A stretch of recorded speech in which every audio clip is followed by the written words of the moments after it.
결국 무기는 실제로 사용되면서 문제점을 발견하고 개선해야 진화하고 좋은 평가를 얻을 수 있다.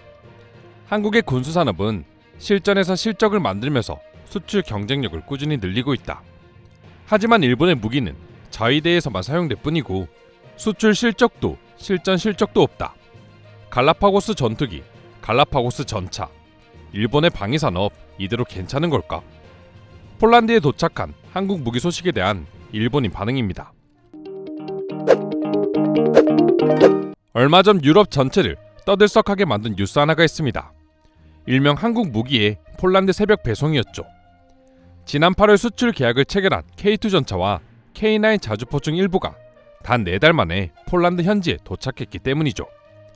원래 속도에 익숙한 한국인들의 입장에서는 4달 만에 무기가 수출된 게 뭐가 그리 대단한 일이냐고 의아해하실 수도 있습니다. 하지만 방산산업에서 지금까지 전차와 같은 무기를 단 4달 만에 수출한 나라는 그 어디에도 없다고 합니다. 보통 최소 1년 이상 걸리고 길게는 2-3년 이상이 걸리는 경우가 일반적이기 때문이죠. 시간이 지나면서 여러 변수로 인해 계약이 취소되는 경우도 많고 말입니다. 하지만 신생 무기 수출국인 한국이 이렇게 빠르고 완벽하게 무기를 수출하고 있으니 유럽 전역이 놀란 것이죠. 실제로 지난 7일 폴란드 북부 그디니아 해군 기지에 한국 무기들이 도착하자 군 통수권자인 폴란드 대통령이 직접 한국까지 나와 환영하는 이례적인 모습을 보여주기도 했습니다. 현재 국제 정세를 생각하면 빠른 무기 수입은 폴란드와 같은 상황에 있는 나라 입장에서는 가장 중요하게 여기는 부분입니다.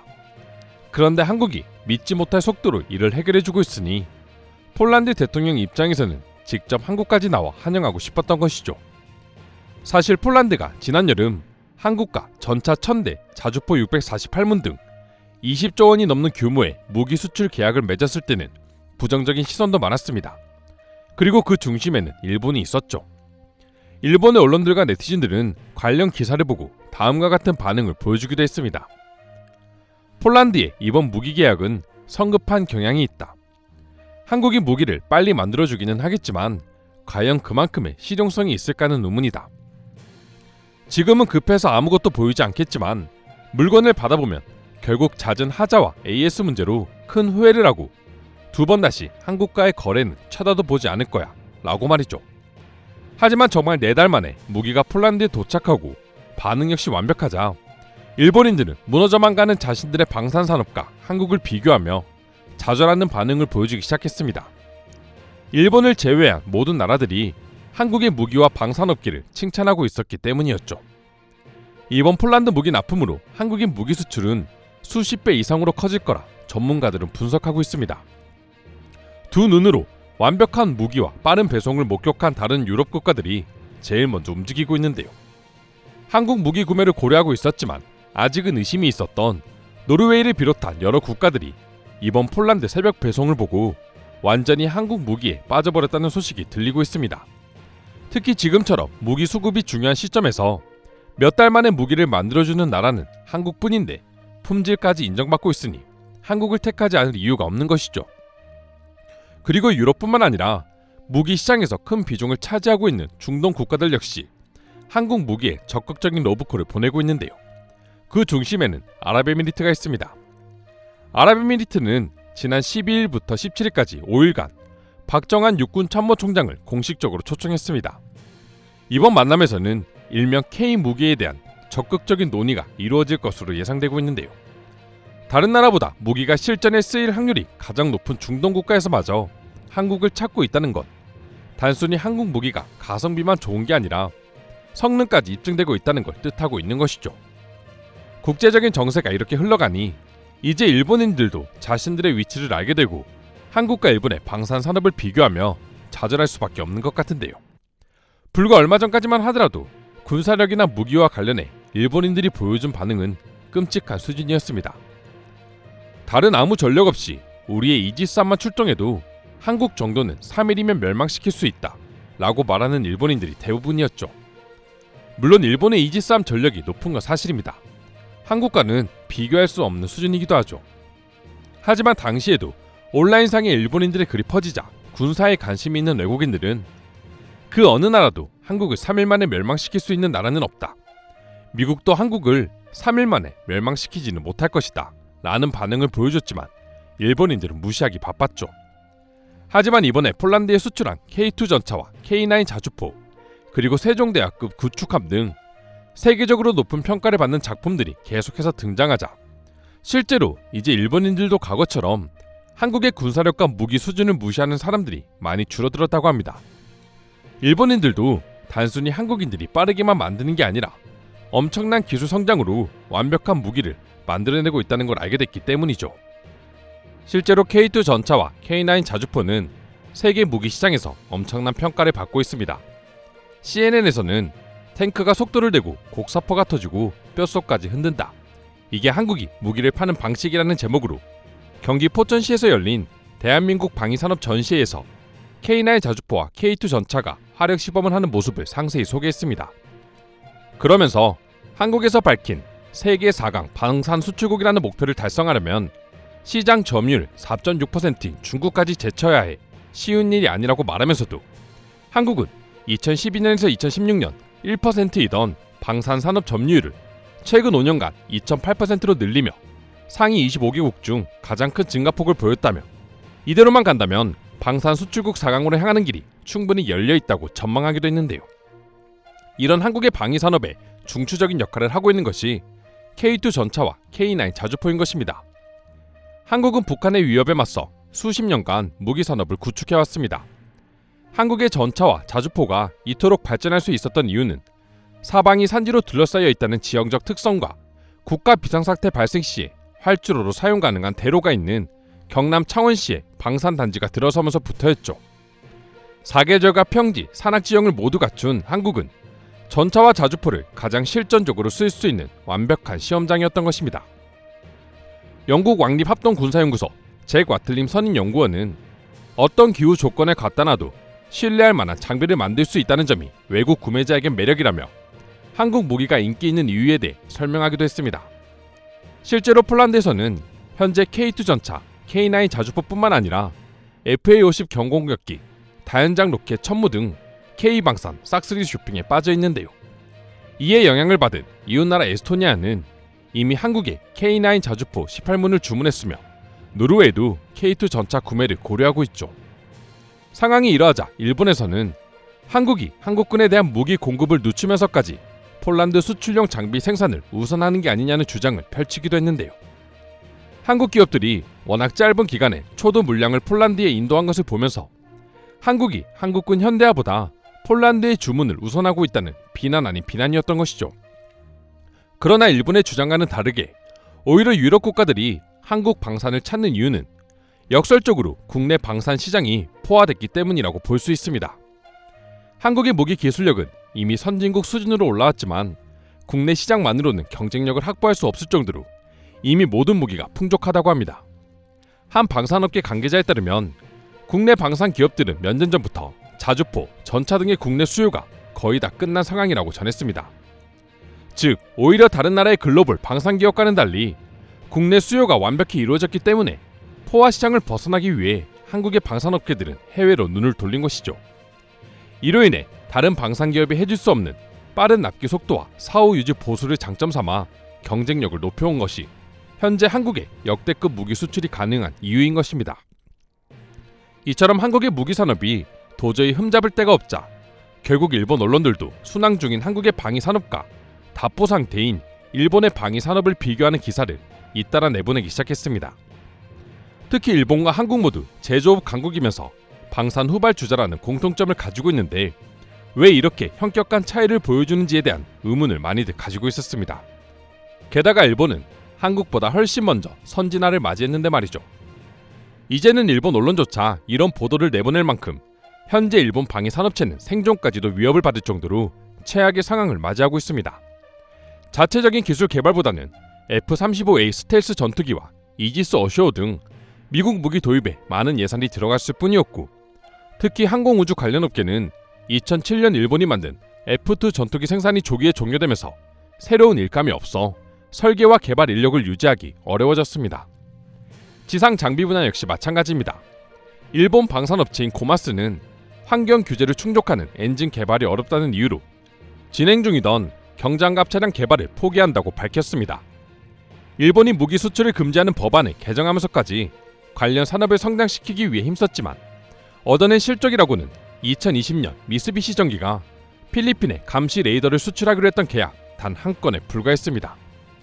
그만큼 일본 방산 기업들은 수출 계약 달성에 실패를 거듭하고 있는데요. 호주와는 소류급 잠수함, 영국과는 P1 초계기 수출 계약이 무의로 돌아갔고 인도와는 군함 비행정 US2 계약 성공에 근접했지만 일본 측이 현지 생산 조건을 받아들이지 못하면서 결국 협상이 결렬됐습니다. 무기 수출 3원칙 개정 이후 수출이 가능해졌다고 하지만 여전히 자위대에 한정된 무기가 많다는 문제점도 있지만 일본의 무기 산업이 미국의 많은 부분을 의존하고 있다는 건 역시 큰 문제로 자리 잡고 있는 것이죠. 그렇다 보니 정작 일본의 대형 방산 업체들은 21세기 첨단 기술이 아닌 20세기형 무기들 판매에 머물러 있고 미국의 첨단 기술 없이는 제대로 된 무기조차 만들 수 없는 실정이죠. 이는 F-35를 예로 들 수 있습니다. 일본에서는 F-4를 대체하기 위한 차기 전투기로서 F-35를 선정한 다음 라이센스 생산과 장비 거점 생산까지 수주하는 데 성공해 화제가 된 적이 있었죠. 그러나 사실상 미국에서 부품만 들고 와서 재조립하는 수준이다 보니 일본 방산산업 발전에는 아무런 영향이 없었고 오히려 부품 운송비 같은 기타 비용이 급격하게 올라 결국 제작이 아닌 전량 수입으로 바꿔야만 했습니다. 게다가 미국에서 수입한 F-35와는 달리 일본에서 면허 생산으로 만든 F-35의 경우 결함 사례가 자주 발생하고 추락 사건까지 연이어 발생하고 있어 일본에서 제작된 F-35 전기종이 비행 금지령을 받기도 했는데요. 미국에서 부품을 받아 조립만 한 것인데도 사고가 연이어 터지고 있으니 유럽 국가들의 입장에선 일본에서 무기를 살 이유가 전혀 없는 것입니다. 메이드 인 재팬도 다 옛말이 된 것이죠. 사실 방산품 수출에서 가장 중요한 것은 가성비가 아닙니다. 그리고 가격뿐만 아니라 현지 생산과 기술 이전, 군사 지원, 유지 보수 등 상대 국가의 협상이 필수인데요. 한국과는 달리 현재 일본에서는 그런 모습을 전혀 찾아볼 수 없죠. 반면 한국은 이런 모든 부분에서 효율적이고 융통성 있는 모습을 보여주고 있습니다. 폴란드만 하더라도 처음에 K9 자주포 전체 도입에 부담을 느꼈지만 한국에서는 K9 차체만을 제공해 폴란드군이 기존에 사용하던 포신과 조립해 무기를 운용할 수 있도록 해줬습니다. 핀란드와 에스토니아 역시 방위 예산에 여유가 없는 이들의 사정에 맞춰 K9 자주포 중고품을 합리적 가격에 제공해주기도 했습니다. 인도와의 계약에서는 포 100량 중 90량을 현지에서 생산하기로 해 인도의 방위산업 육성에 동참하는 식으로 인도 정부와 신뢰를 구축하는 것에 초점을 두기도 했죠. 즉 한국은 수출 대상국에 따라 맞춤형 전략을 구사하는 협상 능력까지 뛰어났던 것입니다. 이와 관련해 일본의 한 언론에서도 한국의 무기 판매 전략이 과거 삼성과 LG가 가감한 투자와 현지화 마케팅 전략 등으로 일본의 가전 반도체 기업들을 앞질러 세계 시장을 석권한 전략과 일치한다며 자국의 방산업계를 비난하고 있었죠. 결국 일본은 무기 수출에 있어 사실상 거의 모든 부분에서 한국과는 비교할 수 없는 나라가 될 것입니다. 이러니 일본인들조차 이토록 좌절하는 반응을 보여주는 것이 아닐까 싶은데요. 그럼 지금부터 관련 내용을 보고 일본인들은 어떤 다양한 반응들을 보여주고 있는지 더욱 자세히 알아보도록 하겠습니다.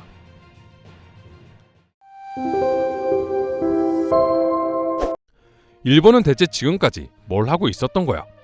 이제는 그냥 한국 방위 산업의 발전을 인정하고 일본도 이를 벤치마킹해 산업 확대에 힘써야 할 때다. 일본은 사람의 생명을 지키기 위해서라도 더욱 이 분야에 힘을 써야 하는데 아무것도 하지 않는 것 같다. 차라리 아무것도 하지 않았기에 일이 된 것이라면 다행이지만 현실은 갖은 노력을 해도 해외에서는 아무도 일본 무기를 신뢰하지 않는다는 것이죠. 저 같아도 한국의 무기를 두고 일본 걸 사지는 않을 것 같네요. 한국은 일본 인구의 절반이고 GDP도 절반이지만 일본과 동등한 국방 예산을 지출하고 그 이상의 흑자를 기록하고 있다.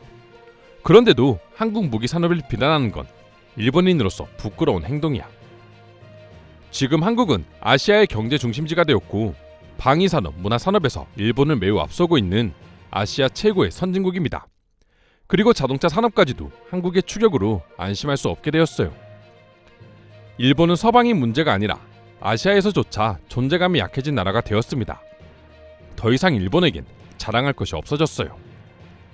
한국 무기의 수준을 떠나서 한국의 무기가 잘 팔린다는 사실은 변하지 않아. 무기가 잘 팔린다는 것은 곧 그만큼의 자원을 바탕으로 또 다른 무기 관련 기술이 진보한다는 뜻이다. 결국 한국과 일본의 격차는 계속해서 벌어지겠지. 싸다고 달려들면 나중에 후회해. 폴란드는 한국산의 무서움을 모르는 것 같아. 결함이 생겨도 책임지지 않아. K9 자주포의 세계 점유율은 1위야. 품질도 일본보다 상위에 있다는 것을 좀 인정해. 이 우물한 개구리들아. 일본의 무기 수출 기준이 높기 때문에 벌어진 일이야. 일본은 다른 나라와 공동 개발해서 같이 개발한 나라에 판매하는 방식을 이용하면 충분히 한국보다 뛰어난 매출을 올릴 수 있다. 무기 수출 기준이 내려간 지 오래야. 일본제 무기는 비싸고 사용하기 불편해서 사지 않는 것뿐이야. 규제가 문제가 아니라고. 자체 기술력이 부족해 다른 나라와 공동 개발하는 것이 뭔 자랑이라고, 그걸 방법이라고 말하는 거야. 지금 같은 시국에 유럽의 국가들이 설마 사용하지도 못할 무기를 구매했을 거라고 생각하는 것 자체가 부끄럽다. 실물과 훈련을 보고 나서 고위급 관료들이 의논을 하고 한국의 무기를 구매하는 거야. 가성비가 좋아서 구매하는 게 아니라. 게다가 한국은 자국 무기를 팔아서 경항공모함 등을 만드는 비용에 충당하고 있죠. 이런 점은 제발 일본이 배워야 합니다. 차라리 우리가 한국 무기를 사는 게 가격적으로나 성능 면에서 저렴할 것이다. 맨날 미국에게 의존해서 무기를 만들어봐야 배송비만 더 든다. 솔직히 폴란드에 한국 무기가 당도하기 전만 해도 언제나처럼 계약이 거품처럼 사라질 것이라 생각했다. 그러나 한국은 증명했고 일본은 새로운 위기에 당도했다.